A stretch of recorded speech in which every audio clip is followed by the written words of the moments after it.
Assalamualaikum warahmatullahi wabarakatuh. Sebelumnya perkenalkan, nama saya Kailar Tanti Bisono dengan akhiran NIM 005.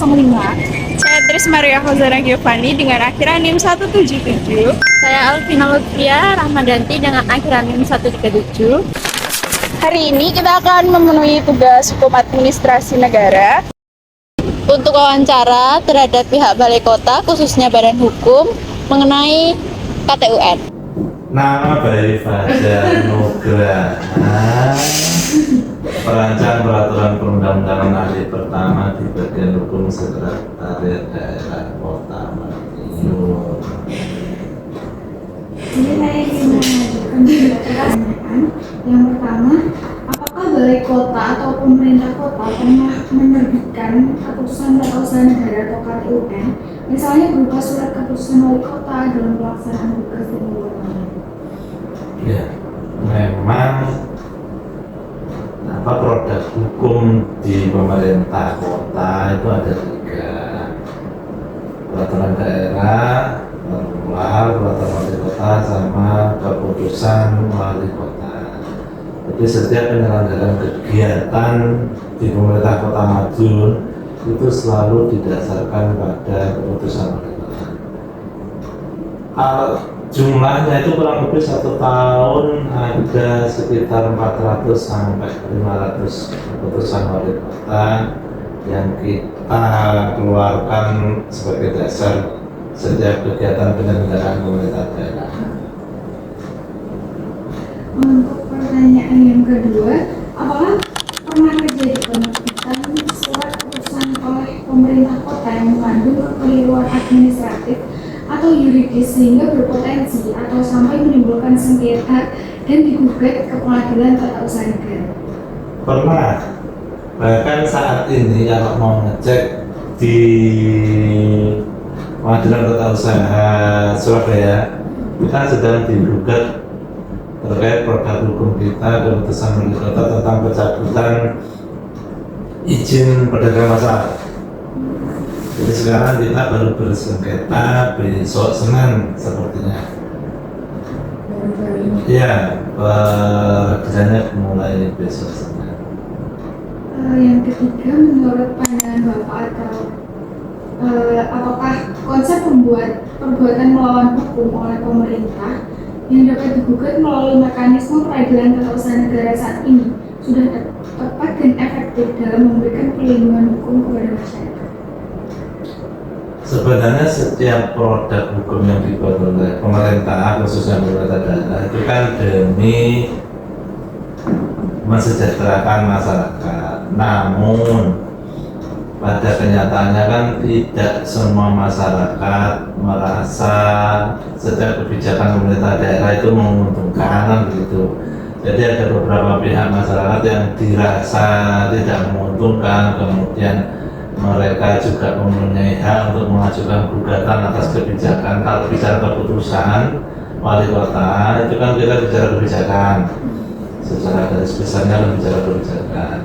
Nah, ketika masyarakat merasa kebijakannya itu merugikan, kebijakan pemerintah daerah merugikan, maka masyarakat memang mempunyai hak untuk mengajukan gugatan terkait kebijakan, terkait keputusan wali kota. Maka gugatannya yang tepat adalah gugatan di tata usaha negara. Ya monggo, nanti siapa hakimnya, ya hakim tata usaha negara nanti yang memutuskan apakah kebijakan yang dikeluarkan oleh pemerintah daerah, khususnya pemerintah daerah Kota Madiun itu bertentangan atau merugikan masyarakat. Kalau dari kita sebagai wakil dari pemerintah daerah, kita merasa setiap kebijakan yang kita keluarkan itu selalu berdasarkan peraturan undang-undangan. Tentu kita tidak berani.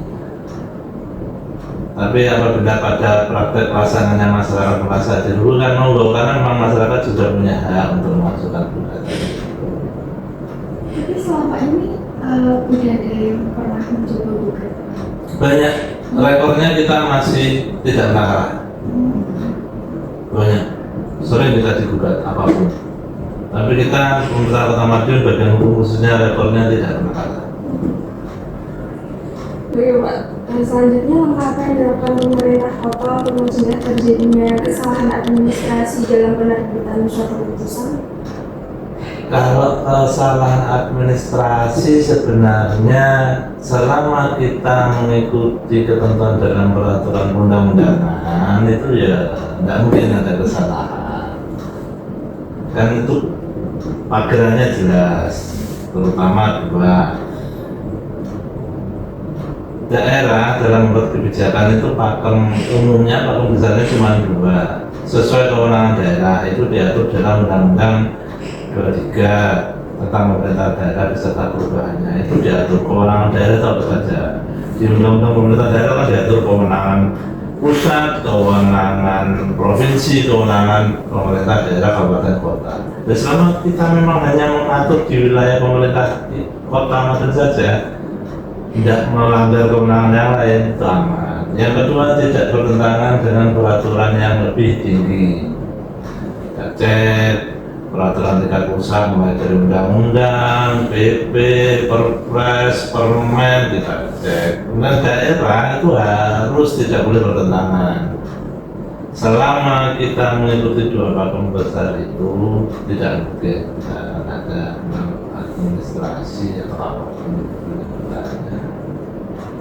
Lalu bagaimana prosedur yang dilakukan Balai Kota sebelum mengeluarkan suatu keputusan kepada masyarakat? Kalau keputusan itu sebenarnya awalnya itu usulan dari perangkat daerah terkait, misalkan tentang penerbitan atau penetapan pedagang pasar, itu kan yang menangani Dinas Perdagangan. Jadi Dinas Perdagangan sesuai prosedur yang sudah ditetapkan oleh Perda kita tentang pasar itu mulai dari mendata, kemudian menetapkan izinnya. Itu setelah semua nama-nama pedagang pasar sudah ditetapkan, baru kemudian Dinas Perdagangan mengajukan SK Wali Kota tentang penetapan pedagang pasar ke bagian hukum. Jadi bagian hukum, kalian Balai Kota itu sebenarnya bagian hukum itu mendampingi secara teknik penyusunan peraturan undang-undangnya, dan kali ini teknik penyusunan keputusan wali kotanya. Semua data nama-nama pedagangnya siapa saja itu yang input dari Dinas Perdagangan. Contohnya seperti itu. Atau contoh penetapan SK yang lain, penetapan atau SK bansos, bantuan sosial kepada disabilitas misalkan, itu kan ranahnya Dinsos. Dinsos itu yang mendata siapa saja yang berhak dapat. Dinsos juga punya peraturan wali kota tentang pemberian bansos kepada disabilitas. Pemberian bansos kepada disabilitas itu juga punya rujukan di atasnya Undang-Undang tentang pemberian bantuan atau PMK tentang pemberian bantuan, itu banyak. Sistemnya seperti itu. Data dari Dinsos kemudian dimasukkan ke bagian hukum kita yang mengeluarkan produk hukumnya berupa keputusan wali kota. Kurang lebih prosedurnya seperti itu. Tadi pertanyaan gimana?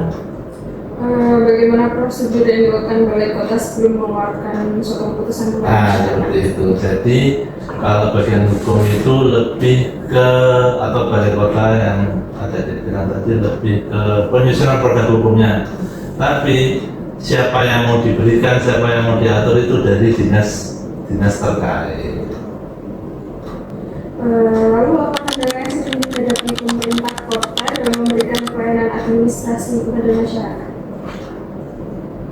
Kalau pelayanan administrasi sebenarnya kan pertanyaannya lebih umum. Pelayanan administrasi di Dukcapil oleh Dukcapil sendiri, pelayanan di kelurahan oleh kelurahan sendiri, dan lain-lain. Kalau di Balai Kota, kita sebenarnya di bagian hukum terutama, kita sebenarnya lebih melayani, membantu, mendampingi perangkat daerah. Kurang lebih seperti itu.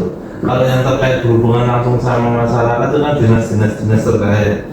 Nah, kita mendampingi dinas-dinas itu dalam memberikan pelayanan ke masyarakat, khususnya dalam bentuk pembuatan produk hukumnya.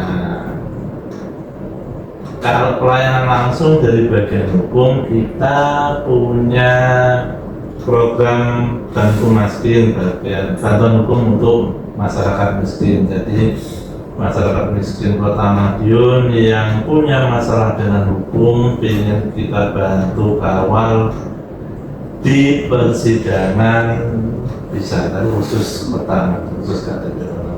Kalau yang langsung bagian hukum ke masyarakat itu, kalau yang mayoritas kita itu mendampingi jadi dinas-dinas terkait dalam melayani masyarakat. Lalu bagaimana Bapak Balai Kota dapat tetap teliti dan sesuai prosedur meskipun masyarakat menginginkan pelayanan yang cepat? Iya, amin Mbak ya. Pertanyaannya sepertinya sedikit kurang pas. Karena seperti itu tadi, kalau terkait pelayanan langsung kepada masyarakat itu kan bukan ranahnya Balai Kota. Di Balai Kota ini kan ada sedikit intermezzo, ada wali kota dan wakil wali kota, kemudian ada Pak Sekda. Pak Sekda membawahi beberapa bagian-bagian, ada bagian umum itu mengurusi kepentingannya Pak Sekda, Pak Wali Kota dan Pak Wali Kota beserta kita semua. Bagian-bagian yang lain ada bagian Parekrokesra, bagian hukum, ada bagian organisasi, ada bagian BPJ Adban, bagian pemerintahan. Jadi hampir di Balai Kota itu tidak ada yang memberikan pelayanan langsung, tugasnya memberikan pelayanan langsung kepada masyarakat. Kebanyakan yang memberikan pelayanan langsung kepada masyarakat itu dinas-dinas terkait. Ada beberapa seperti bagian hukum, ada kegiatan bantu miskin, BPJ Adban itu pengadaan barang jasa mungkin berkaitan dengan masyarakat, tapi bukan melayani urusan administrasi masyarakat, lebih ke masyarakat dalam tanda petik pengusaha yang ingin mengajukan izin, ikut serta dalam lelang kegiatan dan lain-lain. Jadi kalau pelayanan administrasi publik itu bukan ke Balai Kota, bukan tugasnya Balai Kota. Iya, bukan ranahnya. Itu kan lebih ke administrasi publik ya, Dukcapil ya, terus kelurahan ya, administrasi publik. Pertanyaan terakhir, apabila terjadi kesalahan dalam penerbitan keputusan, bagaimana bentuk tanggung jawab pemerintah kota kepada masyarakat? Kalau ada kesalahan itu selama saya di sini sebenarnya tidak pernah. Cuman biasanya bukan dalam artian kesalahan, ada perubahan nomenklatur, ada perubahan kebijakan daerah, ada perubahan kebutuhan daerah, kemudian ada dinamika perubahan kebijakan mulai dari pusat sampai provinsi yang daerah harus mengikuti. Itu tidak bisa dikategorikan sebagai kesalahan pembuatan keputusan. Itu dinamika perubahan. Jadi ketika ada dinamika perubahan kebijakan, maka ya kita rubah kebijakannya. Contoh keputusan wali kota tentang pemberian bansos, terus pusat merubah data DTSN. Sebelumnya kan tidak DTSN, ngerti borai. Data penerima masyarakat miskin itu kan sebelumnya kan kita ngikut standarnya pusat, kategori ini. Kemudian kita misalkan kita sudah mengeluarkan keputusan wali kota tentang penerima bansos, terus dari pusat keluar diganti DTSN, kategorinya berbeda, maka yang sebelumnya itu dapat kan bisa nggak dapat, atau kebaliknya yang sebelumnya nggak dapat bisa dapat. Ya sudah, kita rubah keputusan wali kotanya, kita rubah, kita nunggu dari Dinsos mendata lagi. Apakah kemudian keputusan wali kota sebelumnya itu salah? Ya enggak, ini kan karena perubahan kebijakan, ya kita ikut perubahan kebijakan.